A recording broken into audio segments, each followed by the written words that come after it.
اس کام کو اتنی ہی احتیاط سے کیا جاتا ہے. جب یہ بم کو ڈیفیوز کرتے ہیں لیکن چل نہ جائے تو چلنے سے پہلے جب بم کو بیکار بنایا جاتا ہے تو انتظام کیا جاتا ہے, پراپر ڈریس پہنا جاتا ہے, سر کے اوپر ہیلمٹ پہنا جاتا ہے, پوری تیاری کے ساتھ جایا جاتا ہے تاکہ جو بم ہے اس کو ڈیفیوز کیا جا سکے, اسے بیکار کیا جا سکے. ہم جس واقعے کو آج دیکھنے کو ہیں وہ واقعہ مسیح یسوع کی مصلوبیت کا واقعہ ہے, لیکن اس واقعے کو بھی اتنی باریک بینی کے ساتھ اپنے انجام تک پہنچایا گیا کہ آپ حیران رہ جائیں گے.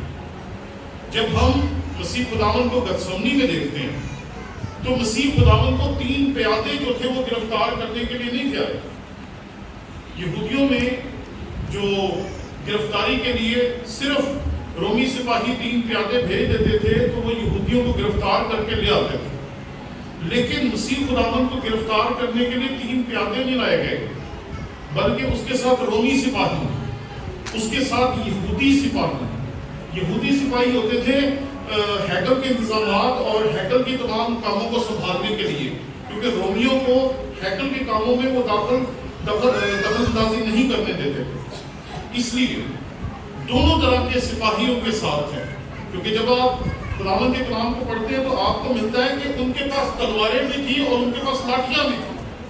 جو تلواروں والے تھے وہ رومی سپاہی تھے, کیونکہ رومی سپاہیوں کے پاس یہ اختیار تھا کہ وہ قتل کر سکتے تھے, مار سکتے تھے اور کسی کو بھی ختم کر سکتے تھے, لیکن یہودی سپاہیوں کے پاس یہ اختیار نہیں تھا. اب یہ مسیح خداوند کو پکڑنے کے لیے پہنچ تو گئے, لیکن یہودیوں کے ذہن میں تھا, جو فقیہ فریسی تھے, جو شرع کے عالم تھے, جو صدر عدالت کے رکن تھے, ان کے ذہن میں تھا کہ ایسا نہ ہو کہ درمیان میں کوئی شخص آ جائے جو گرفتاری کے سارے عمل کو رکوا دے.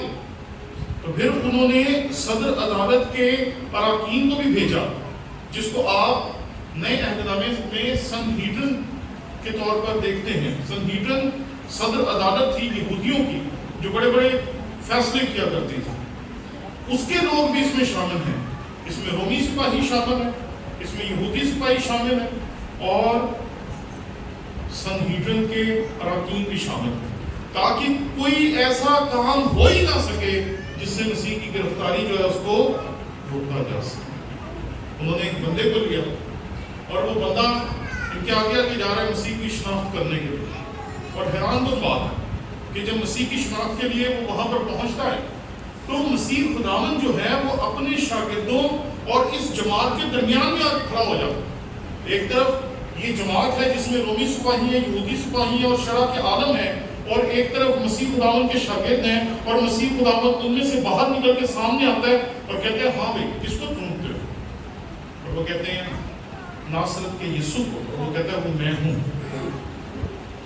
آپ دیکھیں مسیح خداوند کس طریقے سے اپنے شاگردوں کو بچاتے ہیں, اور وہاں پر ہمیں وہ شخص ملتا ہے جس نے مسیح خداوند کو دھوکا دیا. کئی مرتبہ یہ بحث کی جاتی ہے کہ مسیح خداوند کے شاگردوں میں سے جو یہودا اسکریوتی ہے اس کا کیا گناہ ہے؟ اس نے کون سا کوئی بڑا گناہ کیا تھا؟ اس نے تو صرف وہ کیا تھا جو خدا نے مقرر کیا تھا کہ وہ کرے. اس کا گناہ یہ تھا کیونکہ جس دن اس نے مسیح کو پکڑایا وہ فساد کھا کے آئے تھے, اور فساد کا جو دن تھا وہ یہودیوں کی تاریخ میں بہت اہم تھا. وہ ہر سال اس کو مناتے تھے, ہر سال یاد کرتے تھے کہ کیسے خدا جو تھا فساد کے دن اسرائیلیوں کو نکال کے لے کر آیا تھا مصر کی غلامی میں سے. وہ اس کو بار بار دہراتے تھے, بار بار دہراتے تھے, بار بار یاد کرتے تھے. اور اس اچھے دن میں کہتے ہیں کہ اچھے دن میں اچھے کام کرنے چاہیے, برے کام نہیں کرنے چاہیے. وہ عبادت کا دن تھا, قربانیاں گزرانی جا رہی تھی, فساد تیار کی جا رہی تھی, فساد کھائی جا رہی تھی, اور اس کے دماغ میں کیا چل رہا تھا کہ یہ سب سے اچھا دن ہے, اس دن مسیح کو گرفتار کروایا جا سکتا. دوسری جو بڑی غلطی ہے اس کی کہ گتسمنی وہ جگہ تھی جہاں مسیح خداوند جاتا تھا اور اپنے باپ سے بات کرتا تھا, دعا کرتا تھا, اس سے بات کرتا تھا, اس کے ساتھ وقت گزارتا تھا. اور یہ وہیں اس کو پکڑنے کے لیے مسیح کے دشمنوں کو لے آیا ہے جہاں پر مسیح خداوند خدا کے حضور جھکا کرتا تھا اور دعا کیا. اتنی بھی لحاظ داری نہیں ہے کہ یار وہ وہاں دعا کر رہا ہوگا، وہاں وہ عبادت کر رہا ہوگا، اور وہ وہاں پر اس کے دشمنوں کو لے آیا کہ یہاں اسے پکڑ لو، یہاں وہ قابو آ جائے۔ اور تیسری اور آخری چیز جو یہودا اسکریوطی کے کردار کو بہت ہی خطرناک اور خوفناک بنا دیتی ہے کہ مسیح خداوند اسے احساس دلاتا ہے کہ تو میرے خلاف یہ کر رہا ہے، تو میرے خلاف یہ کر رہا ہے، تو میرے خلاف یہ کر رہا ہے، لیکن وہ اپنے کان بند کر کے اپنی جو غلط سوچ ہے، جو غلط فیصلہ ہے، اس پہ ڈٹا ہوا اور پھر وہ جا کے مسیح خداوند کو چومتا ہے۔ یہ بات یاد رکھیں کہ یہودی معاشرے میں نہیں، ہمارے مشرقی معاشرے میں بھی استادوں کے ہاتھ چومنا، استادوں کے پاؤں دبانا، استادوں کی خدمت کرنا، ان کو مساج کر کے یا مالش وغیرہ کر کے یہ عام سی بات ہے، لیکن اس نے تمام استاد اور شاگرد کے رشتے کی جو مان اور مریادہ تھی اس کو مٹی میں ملا دیا کہ اب اس واقعے کے بعد اگر کوئی شاگرد اپنے استاد کو چومتا بھی ہے تو یہ اس بات کی گارنٹی نہیں ہے کہ وہ اپنے استاد کی عزت کرتا ہے، اسے پیار کرتا ہے، اس کی رسپیکٹ کرتا ہے، کیونکہ یہ وہ انسان تھا جس نے اس رشتے کے اس خوبصورت تعلق کو، کیونکہ جب بھی ہمیں کسی پہ بہت پیار آتا ہے، کسی بچے پہ یا کسی عزیز پہ، تو ہم اسے چومتے ہیں، اس نے اس تعلق کو مٹی میں ملا اور وہاں سے مسیح خداوند کو گرفتار کر کے لے کے جایا جاتا۔ یہودی بڑی چالاکی کے ساتھ یہ سارا کام کر رہے تھے، انہیں رات ہی رات میں سارا کام ختم کرنا تھا، کیونکہ انہیں پتا تھا کہ اس نے 4000 کو کھانا کھلایا، اس نے 5000 کو کھانا کھلایا، اس نے شاہانہ داخلے کے وقت اتنے لوگوں نے اس کو ہیکل میں داخل کیا، اس کے رستے میں کپڑے بچھائے، اس کے رستے میں جو کھجور کی ڈالیاں تھیں وہ بچھائیں اور نعرے لگائے۔ تو یہودیوں کو پتا تھا کہ اگر وہ جماعت کے لوگ اگر جذباتی ہو گئے تو پھر وہ ہم سے مسیح کو چھڑا کے لے جائیں، اس لیے انہوں نے راتوں رات سارا کام کیا۔ 3 عدالتیں مذہبی ہوئیں اور 3 عدالتیں سیاسی ہوئیں۔ اس کو ہیرودیس کے پاس لے کے جایا گیا، اس کو پینتوس پلاطس کے پاس لے کے جایا گیا۔ پینتوس پلاطس کہتے ہیں اس کو میرے پاس نہ لے کے جاؤ، اس کو ہیرودیس کے پاس لے جاؤ۔ ہیرودیس کہتا ہے کہ یہ اس کا مسئلہ ہے، اسی کو حل کرنا چاہیے، وہ دوبارہ پینتوس پلاطس کے پاس بھیج دیتا ہے۔ مسیح خداوند کو راتوں رات وہ عدالتوں میں لے کے جا رہے ہیں تاکہ صبح ہونے سے پہلے مسیح کا مسئلہ سارا ختم ہو جائے، یہ طے ہو جائے کہ اس کو مسلوب کیا جانا ہے، تاکہ جب صبح ہو تو لوگوں کو سمجھ نہ آئے کہ ہم نے چند دن پہلے جس کو شاہانہ داخلے کے ساتھ یا شاہانہ انداز میں خداوند کے گھر میں داخل کیا، یروشلم میں لے کر آئے، اس کو مسلوب کیا جا رہا ہے۔ وہ چاہتے تھے سمجھ ہی نہ آئے، لیکن آپ جانتے ہیں کہ ان کی تمام ترکیبیں جو تھیں یہ دراصل خدا کی مرضی کے مطابق تھی۔ اپنی طرف سے وہ غلط کام کر رہے تھے، اپنی طرف سے وہ سازش کر رہے تھے، لیکن خدا کی مرضی کے مطابق جو بھی کام تھا وہ بالکل درست تھا۔ اس لیے مسیح خداوند نے کہا تھا کہ ابن آدم کے لیے تو جیسا ہونا تھا وہ جاتا ہی ہے، لیکن افسوس جس کی وجہ سے یہ سب کچھ ہو رہا۔ تو اس حقیقت کو سمجھیں کہ کئی دفعہ ہمیں کہا جاتا ہے کہ مسیح کی موت جو تھی وہ واقعی نہیں تھی، مسیح مصلوبیت کے وقت صلیب پہ مرا ہی نہیں تھی، 2-3 گھنٹے صلیب پہ لٹکانے سے کون مر سکتا، لیکن کیا مسیح اس پر یہی مطالب ہوئے؟ پینتوس پلاطس نے اس کو کوڑے مروائے اور لگاتار اس کو کھینچا جا رہا ہے، کبھی اس عدالت میں کبھی اس عدالت میں، اور اس کو بار بار یہاں وہاں لے کے جایا جا رہا ہے، وہ اس کے اندر تھکاوٹ ہے، اس کو کوڑے لگائے جاتے ہیں، اس کے جسم سے خون نکلتا ہے، اس کے بعد اس کو صلیب پر ٹانگا جاتا ہے، اور صلیب پر سے جب سبت کی وجہ سے 2 ڈاکوؤں کی ٹانگیں توڑ کر ان کو اتارا جاتا ہے تو مسیح خداوند کی ٹانگیں نہیں توڑی جاتی، لیکن اس کو ویسے بھی نہیں چھوڑا جاتا، اس کی موت کو کنفرم کیا جاتا، اور کنفرم کرنے کے جو طریقہ کار تھا وہ یہ تھا کہ انہوں نے ایک ایسا بندہ وہاں لا کے کھڑا کیا جو جانتا تھا کہ کسی انسان کی موت کو کیسے کنفرم کیا جا سکتا۔ اس نے نیزہ مارا، اور نیزہ اس نے یہاں مارا پسلیوں کے نیچے، اور نیزہ اس طرح مارا کہ وہ سیدھا گزرتا ہوا دل کو چیر کے گزر گیا۔ اور یہ بات یاد رکھیں کہ انسان کے اندر خون تو ہوتا ہے، وہ جہاں بھی آپ اسے کٹ لگائیں انسان کے جسم سے خون نکلتا ہے، لیکن انسان کے جسم سے پانی نہیں نکلتا، یہ بات یاد رکھیں۔ خون اگر کہیں جم جائے اور اس میں ریڈ بلڈ سیل اور وائٹ بلڈ سیل علیحدہ ہو جائے وہ اور بات ہے، لیکن آپ انسان کے جسم میں کہیں بھی کٹ لگائیں تو اس کے اندر سے پانی نہیں نکلتا، ہمیشہ خون ہی نکلتا. تو پھر مسیح کے جسم میں سے پانی آیا کہاں سے؟ سوال یہ. دراصل ہمارا جو دل ہے اس کے اوپر ایک سفید جھلی ہوتی ہے، اور وہ جو سفید جھلی ہوتی ہے وہ دل کو محفوظ رکھنے کے لیے ہوتی ہے. اس سفید جھلی کے اندر ایک مایع ہوتا ہے جو دل کی حفاظت کرتا ہے، اور وہ پانی کی طرح ہوتا ہے. جب انہوں نے یہاں سے نیزہ مارا اور وہ مسیح خداوند کے دل کو چیر گیا تو دل کے گرد وہ جو گلاب تھا، اس کے اندر جو سیرپ تھا جو دل کی حفاظت کے لیے ہوتا ہے، وہ بہہ کے خون کے ساتھ باہر آ. اسی لیے آپ جب یوحنا کا انجیل بیان اس کا 19واں باب اس کی 34ویں آیت پڑھتے ہیں تو وہاں پتہ چلتا ہے کہ اس کے جسم سے خون اور پانی بہہ. اور یہ اس بات کی علامت ہے کہ انہوں نے اس کی موت کو کنفرم کیا. اس لیے اگر ہمیں کوئی کہتا ہے کہ وہ تو مرا ہی نہیں، اور آپ جانتے ہیں کہ بہت سارے لوگ ہمارے ارد گرد ہیں جو آپ کو یہ کہیں گے کہ وہ تو مر ہی نہیں. پھر مسیح خداوند کی قبر ایسی ڈھونڈی گئی جو مضبوط تھی، چٹان کے اندر کھدی ہوئی قبر تھی. اس کو کہیں سے توڑا نہیں تھا جا سکتا، اس میں کہیں سے داخل نہیں تھا ہوا جا سکتا. جیسے آپ نے کئی دفعہ سنا ہوگا ہمارے معاشرے میں کہ کئی دفعہ کفن چوری کرنے والے قبر کو ایک سائڈ سے کھولتے اور اس میں سے کفن نکال کے لاش کو دوبارہ بیچ میں ڈال کے چلے آتے. یہودیوں کی قبریں ایسی نہیں ہوتی تھی، وہ چٹان کے اندر ایک قبرہ نما ہوتا تھا اور اس کے اندر لاش کو رکھ کر وہ سامنے سے چٹان کے اندر جانے کا جو رستہ ہوتا تھا اس کو بند کر دیا کرتے تھے، اور بند کرتے تھے پتھر کے ذریعے سے. مسیح خداوند کو بھی ایسی ہی قبر میں دفن کیا اور اس کے آگے پتھر لگایا. آپ ذرا سوچیں 4-4.5 فٹ کی رستے کو بند کرنے کے لیے جو پتھر لگایا گیا ہوا، اس پتھر کا وزن کتنا ہو؟ 2 سے 2.5 ٹن.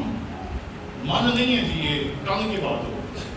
اور اس کو عام لوگ دھکیل بھی نہیں تھے سکتے، عام لوگ اسے ہٹا بھی نہیں تھے سکتے. اس کے لیے طاقتور زوراور لوگ چاہیے تھے جن کو پتا ہو کہ پتھر کو کس طرح ہٹایا جاتا ہے، کس طرح رکھا جاتا ہے. چند سال پہلے ہم نے اپنی چھت کے اوپر ایک پنجرا بنوانا تھا یہ طوطوں کے لیے.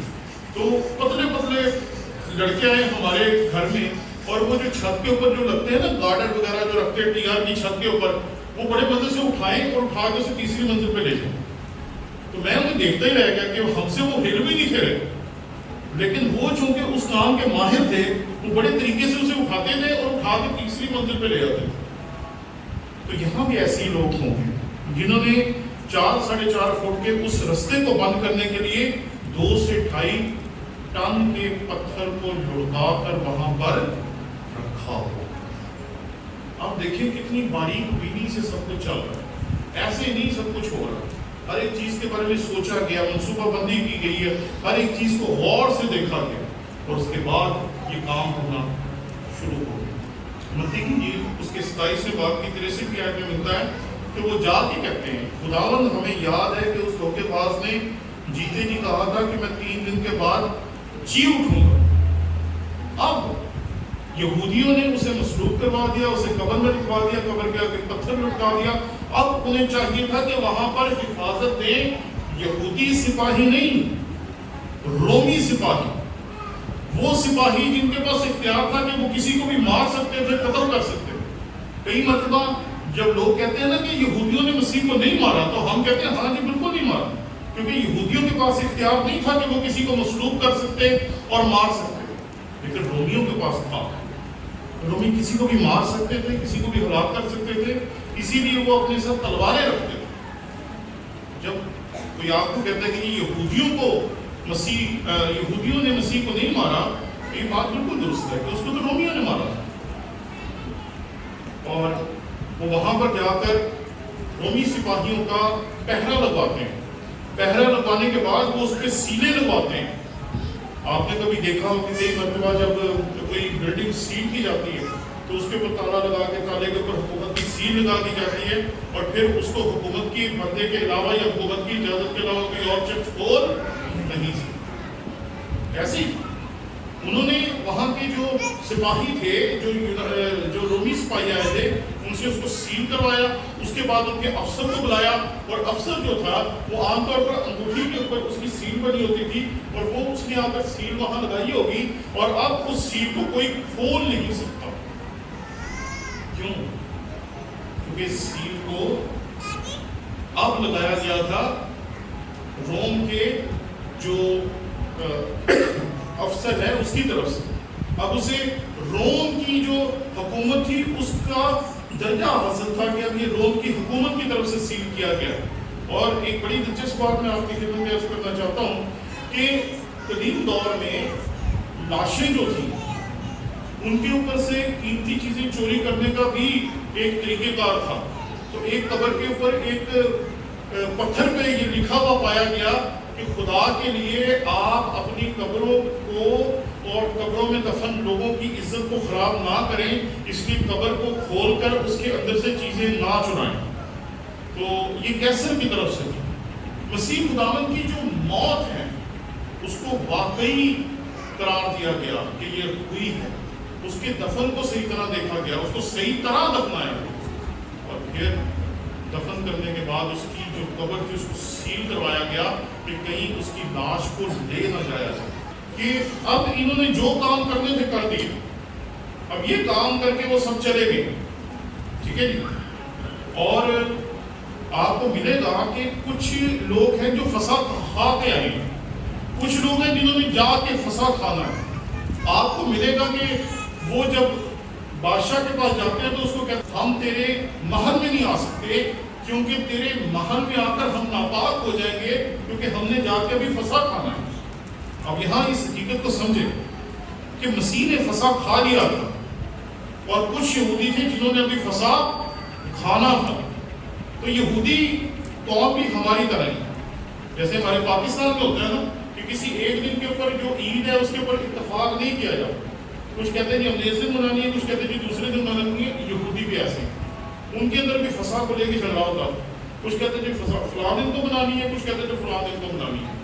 تو ایک جو فرقہ تھا یا ایک جو گروہ تھا ان کے ساتھ مسیح خداوند نے فساد کھایا، اور ایک جو گروہ تھا اس نے جا کے فساد کھانا تھا. تو آپ کو یہ دونوں گروہ ملیں گے. اس کے بعد جمعہ گزر جاتا ہے، ہفتہ گزر جاتا ہے، اور پھر اتوار کی صبح ہوتی ہے ہمارے مسیحی ایمان کے مطابق. یہ بات یاد رکھیں، آج کل یہ چلن ہے. لوگ آپ کو کہیں گے کہ مسیح جمعہ کو مصلوب ہوا تھا، پھر ہی 3 دن پورے ہوتے ہیں، 3 راتیں پوری ہوتی ہیں. کچھ کہیں گے کہ مسیح بدھ کو مصلوب ہوا تھا، پھر ہی 3 دن اور 3 راتیں پوری ہوتی ہیں. بھئی جو کچھ کہتا ہے اس سے ہمیں کوئی فرق نہیں پڑنا چاہیے. ہم مسیحی ایمان کے مطابق یہ مانتے ہیں کہ مسیح خداوند جو تھا وہ اتوار کی صبح مردوں میں سے جی اٹھا. بس جو بھی شکوک و شبہات ڈالتا ہے نہیں یہ ایسے ہے، نہیں یہ ایسے ہے، اس کو کہنے بہت اچھی بات ہے، یہ آپ کے لیے درست ہے، لیکن ہمارے پاس جو ایمان ہے ہم اس پہ قائم ہیں. تو کچھ ثبوت ہیں جو مسیح کے مردوں میں سے زندہ ہونے کے بارے میں ہیں، لیکن کچھ شکوک ہیں جو لوگ آپ کے دلوں میں ڈالتے ہیں. پہلی چیز، مہریں ٹوٹ گئی. مہریں کیسے ٹوٹ سکتی؟ مہر کوئی عام بندہ توڑ نہیں سکتا کیونکہ وہ کیسر کی اختیار کے تحت وہاں لگائی گئی تھی. جس نے بھی اس مہر کو توڑنا تھا اس کے اوپر کیسر کی طرف سے سزا کا حکم آنا تھا اور اسے سزا ملنی تھی. اسے ایک ہی سزا ملنی تھی، اسے مار دیا جائے. لیکن مہریں ٹوٹ گئی اور قبر خالی. اب یہ بات سمجھنا ضروری ہے کہ یہودی معاشرے میں انسان کو جب دفن کیا جاتا تھا تو اس کے پیروں کو جیسے ہم اپنے پاکستانی معاشرے میں پاؤں کے دونوں انگوٹھے باندھ دیتے ہیں تاکہ ٹانگیں جڑ جائیں اور اکٹھی رہیں، علیحدہ نہ ہو جائیں، اسی طریقے سے وہ ٹانگیں جوڑ کر اس کے پاؤں سے پٹیاں لپیٹنا شروع کرتے تھے اور وہ نیچے سے لپیٹتے لپیٹتے یہاں تک آ کر پٹیاں لپیٹتے تھے، اس کے ساتھ خوشبو لگاتے تھے. اور جب وہ یہ لگاتے جاتے تھے تو کچھ دیر کے بعد وہ جو پٹی ہوتی تھی وہ اس طرح کر کے بندہ باندھا جاتا تھا جس کی یہاں تک پٹی ہوتی تھی پیروں سے لے کر، اور وہ اتنی سخت ہو جاتی تھی جس طرح پلستر سخت ہوتا ہے. جیسے کسی کا ہاتھ ٹوٹ جائے تو وہ پلستر کرواتا ہے، اور آپ جانتے ہیں کہ وہ جو پلستر ہوتا ہے اس کو آپ خود اتار نہیں سکتے یا بندہ خود چاہے بھی تو اسے کھول نہیں سکتے. تو وہ اس طرح کا کفن تھا جو یہودی اپنے مردوں کو پہناتے تھے. وہ پٹیاں ہوتی تھی، وہ پٹیاں لپیٹ دیتے تھے، اس کے ساتھ خوشبوئیں لگا دیتے تھے، وہ سخت ہو جاتے تھے. کفن میں سے مسیح خداوند کی لاش کہاں ہے؟ کیونکہ ایسے کفن میں سے جو یہاں تک بندھا ہوا ہے، جس کے نیچے ٹانگیں بندھی ہوئی ہیں، اس میں سے لاش کو نکالا نہیں جا سکتا، تو لاش نکلی کیسے؟ اور اس سے بھی ایک مشکل سوال ہے کہ جب آپ یوحنا کا انجیلی بیان پڑھتے ہیں تو آپ کو پتہ چلتا ہے کہ اس کا جو چہرے پہ باندھا ہوا رومال تھا، کیونکہ یہودی اسی طریقے سے کرتے تھے، یہاں پہ پٹیاں باندھتے تھے اور چہرے کے اوپر رومال باندھ دیتے تھے، تو جو چہرے کے اوپر رومال تھا وہ طے کر کے سائڈ پہ رکھا گیا تھا۔ مسیح خداوند کے دو شاگرد جب قبر پہ پہنچتے ہیں تو ایک شاگرد باہر کھڑا ہو کے دیکھتا ہے کہ کفن پڑا ہوا ہے، تو وہ دیکھتا ہے جب کفن پڑا ہوا وہ کہتا ہے ٹھیک ہے، وہ سیٹسفائیڈ ہے کہ اگر کفن پڑا ہے تو لاش بیچ میں ہوگی۔ لیکن جو پترس ہے وہ اندر جاتا ہے اور وہ جب کفن کو دیکھتا ہے تو وہ حیران ہو جاتا ہے کہ کفن میں سے لاش نکلی کیسے؟ کیونکہ یہودیوں کا یہ طریقہ کار تھا کہ لاش اندر ہی رہتی تھی، کچھ دیر کے بعد وہ گل جاتی تھی اور یہودی جو تھے وہ ہڈی نکال کر محفوظ کر لیا کرتے تھے۔ یہ بات یاد رکھیں کہ ایسٹر کی صبح جب عورتیں مسیح خداوند کی قبر پہ گئیں تو وہ اس کو زندہ دیکھنے کے لیے نہیں گئی تھی، وہ لازر کی بہنوں کی طرح اس کو اور زیادہ خوشبوئیں لگانے گئی تھی تاکہ اس کا جسم جو ہے وہ جلدی سے ختم ہو جائے اور ہڈیاں بچ جائیں تاکہ وہ اس کو محفوظ کر سکیں۔ لیکن لاش وہاں تھی، رومال جو تھا وہ لپیٹ کے ایک طرف پڑا تھا۔ اب کچھ لوگ کہتے ہیں جی کہ اس کی جو جسم تھا اس کو چوری کر لیا گیا، تو مجھے یہ نہیں سمجھ آتی کہ کسی کو لباس کے ساتھ چوری کرنا آسان ہے یا لباس کے بغیر چوری کرنا آسان ہے؟ اگر آپ کسی بے لباس بندے کو لے کے جا رہے ہوں تو لوگوں کا خام خواہ اس کی طرف دھیان جاتا ہے کہ بھئی یہ کہاں اس کو لے کے جا رہے ہیں کپڑوں کے بغیر۔ تو اگر انسان مسیح کی لاش کو چوری کر کے لے کے گئے تو پہلے تو انہوں نے کفن میں سے اسے نکالا کیسے؟ اور دوسرا سوال ہے کہ کفن میں سے نکالنے کی ضرورت کیا تھی، کفن کے ساتھ ہی کیوں نہیں لے گئے؟ پھر کہا جائے گا جی کہ مسیح خداوند کی لاش کو جانور لے گئے، تو جانور کب سے اتنے تابع دار ہونے لگے کہ انہوں نے بڑے احتیاط کے ساتھ جسم کو ان پٹیوں سے آزاد کیا، اس کے چہرے کا رومال اتار کر اس کو طے کر کے سائڈ پہ رکھا اور مسیح کی لاش کو لے کر چلے۔ اس چیز کے رتی بھر بھی شواہد کتاب مقدس میں ہمیں نہیں۔ پتھر کس نے ہٹایا؟ 2.5 ٹن کا پتھر تھا جی، منوں کی بات نہیں، ٹنوں کی بات۔ پتہ ہے کہ آپ نے آنے والے ہفتے میں صبح کی جو سن رائز عبادت کرنی ہے وہ اسی یادگار پہ کرنی ہے کہ جو عورتیں تھیں وہ مسیح خداوند کی قبر پر گئیں، وہ ان پہ ظاہر تھا، تو وہ ظاہر ہو رہا ہے، بار بار ظاہر ہو رہا ہے اور ان کو یہ احساس بخشتا ہے کہ میں مردوں میں سے جی ہوں۔ اب یہ تو تھے ثبوت، اب کچھ ہے شکوک جو لوگ آپ کے سامنے پیش کرتے ہیں۔ پہلا شک کہ مسیح خداوند کے شاگرد جو تھے وہ غلط قبر پہ چلے گئے۔ اگر آپ نے کبھی قبرستان میں کسی کو دفن کیا یا دفن ہوتے ہوئے دیکھا تو آپ کو پتا ہے کہ ہزاروں قبروں میں سے جن کے عزیز کو کہیں دفن کیا جاتا ہے انہیں وہ جگہ یاد رکھتی ہے کہ فلاں جگہ پر ان کی قبر ہے۔ کبھی ایسا ہوا کسی کے ساتھ کہ دفن یہاں کیا گیا ایک قبر میں اور پھول آپ صبح دوسری قبر پہ ڈال دیں؟ ایسا ہوتا ہے؟ نہیں ہوتا۔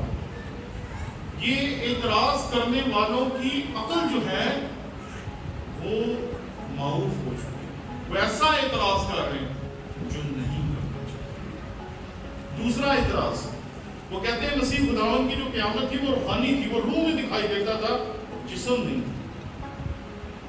تو مسیح یسوع کے جو شاگرد تھے، مسیح خداوند نے جب انہیں کہا کہ دیکھو ان کیلوں کے سوراخ میں انگلی ڈال کے دیکھو، اس پسلی میں ہاتھ ڈال کے دیکھو جہاں پر نیزہ مارا گیا تھا، اگر وہ جسم نہیں تھا تو اس میں یہ تمام زخم کہاں سے آ؟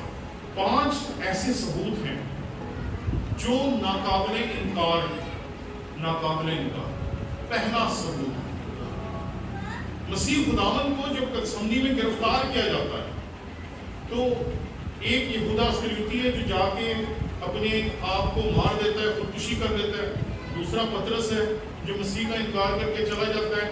تیسرا یوحنا عارف ہے جو مسیح خداوند کے ساتھ رہتا ہے اس کی مصلوبیت تک، لیکن باقی کے 9 کی طرح باقی کے 9 شاگرد کدھر چلے گئے؟ میں ایک مصنف کو پڑھ رہا تھا، وہ کہتا ہے وہ اپنے گاؤں میں بھاگ گئے تھے، سارے نے کہا مسیح مر گئے، چلو چلیے کہ اسی نہ پڑھے جائیے، پڑھیا گیا اسی نے پڑھے جائیے، اور وہ وہیں سے سارے اپنے اپنے گھروں کو، اپنے اپنے علاقوں کو بھاگ گئے۔ لیکن ہوا کیا کہ وہ پھر دوبارہ اکٹھے ہوئے، اور اکٹھے ہو کر انہوں نے مسیح خداوند کے کلام کو پھیلانے کی خاطر اپنی جان تک دی۔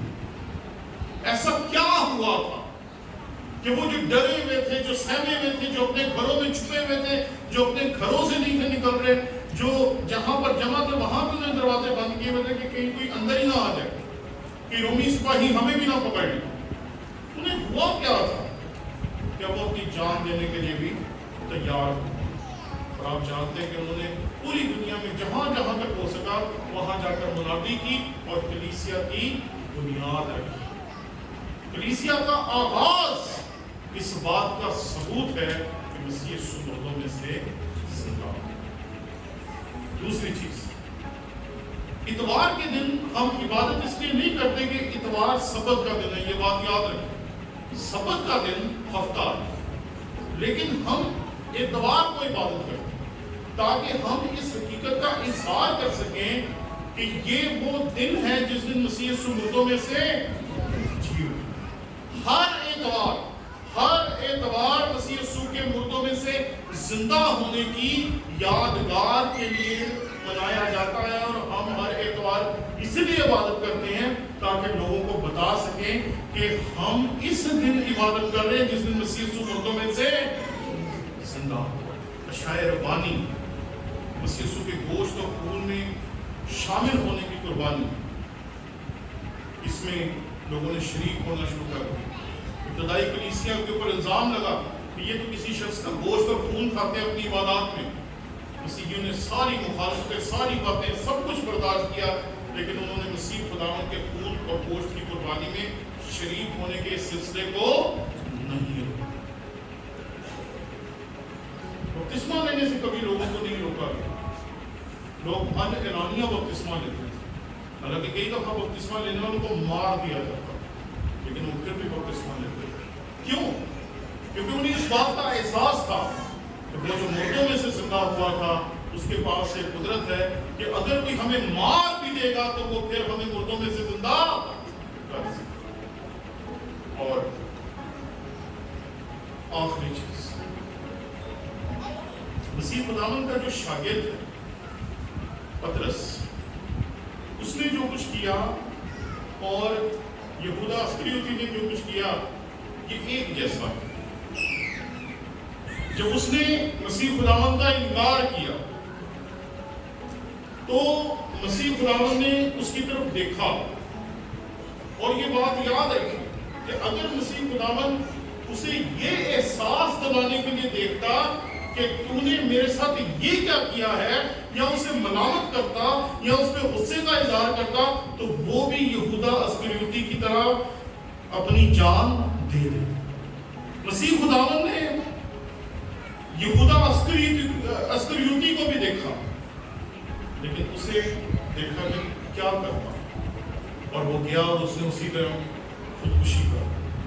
لیکن جب خداوند یسوع مسیح نے پطرس کو دیکھا تو اس نے اسے اس بات کا احساس دلایا کہ میں نے تیرے گناہ معاف۔ اس نے اس کو اس قدرت کے ساتھ دیکھا جس قدرت کے ساتھ وہ لوگوں کے زخموں کو، لوگوں کی موت کو، لوگوں کی کمیوں اور کمزوریوں کو ٹھیک کر دیا کرتا تھا۔ اور جیسے ہی وہ پطرس کی آنکھوں میں دیکھتا ہے، دونوں کی آنکھیں ملتی ہیں، تو پطرس کو جذباتی طور پر، روحانی طور پر کسی خداوند کی اسی ایک نظر سے شفا مل جاتی ہے۔ اور آپ دیکھتے ہیں کہ بعد میں پطرس کسی خداوند کی کیسی خدمت کرتا ہے، دل کے ساتھ، روح کے ساتھ اور جذبات کے ساتھ۔ اسی خداوند کی یہ قدرت آپ کو ابتدائی رسولوں میں نظر آتی ہے، ابتدائی کلیسیا میں نظر آتی ہے، اور یہ آپ کو اپنی زندگی میں بھی نظر آتی ہے۔ مسیح خداوند جب مردوں میں سے زندہ ہوا تو اب وہ لوگوں کی زندگیوں کو بدل دیتا ہے۔ یہ اس کی قدرت ہے کہ وہ ان لوگوں کو بدل کے رکھ دیتا ہے جو اس کے دشمن ہیں. 2 لوگوں کا تذکرہ میں آپ کے سامنے کروں گا. پہلا وہ شاگرد جو مسیحیوں کو قتل کرتا ہے، مسیحیوں کو پکڑواتا ہے، مسیحیوں کو سزائیں دلواتا ہے، مسیحیوں کو قید خانوں میں جا کے وہ پکڑواتا ہے. اس کے اندر خدا کی قدرت اتنی بھر جاتی ہے کہ لوگ اس کے جسم سے رومال اور پٹکے لگا کے دوسروں کو جا کے لگاتے ہیں اور انہیں شفا مل جاتی ہے. اور دوسرا وہ شاگرد جس نے مسیح خداوند کا 3 بار انکار کیا تھا، جب وہ چلتا ہے تو اس کے سائے سے لوگوں کو شفا. یہ ہے سب سے بڑا ثبوت جو آپ کی زندگی میں ہے، جو میری زندگی میں ہے. اس نے میری زندگی کو بدل کے رکھا، اس نے مجھے بدل دیا، اس نے آپ کو بدل دیا. اور یہ سب سے بڑا ثبوت ہے جو مسیح یسوع کا مردوں سے زندہ ہونے کا ہمارے پاس موجود ہے. یہ حقیقت ہے جسے ہمیں ہمیشہ یاد رکھنا چاہیے. اس نے ہماری زندگی کو بدلا ہے اور وہ بدلنے کی قدرت آج بھی رکھتا ہے. اگر ہماری زندگی آج تک نہیں بدلی تو آج اسے اپنی زندگی جینے کی ضرورت ہے اور پھر وہ آپ کی زندگی کو بدل کے اس کے حضور اپنی آپ کو پیش کرنے کی ضرورت ہے اور وہ پھر آپ کو نیا مخلوق بنا دے گا اور آپ کو یکسر بدل کے رکھ دے گا. آئے اپنی زندگیوں پہ غور کریں اور اپنے دلوں میں جھانکیں. سب اپنی آنکھیں بند کریں اور چند لمحوں کے لیے دیکھیں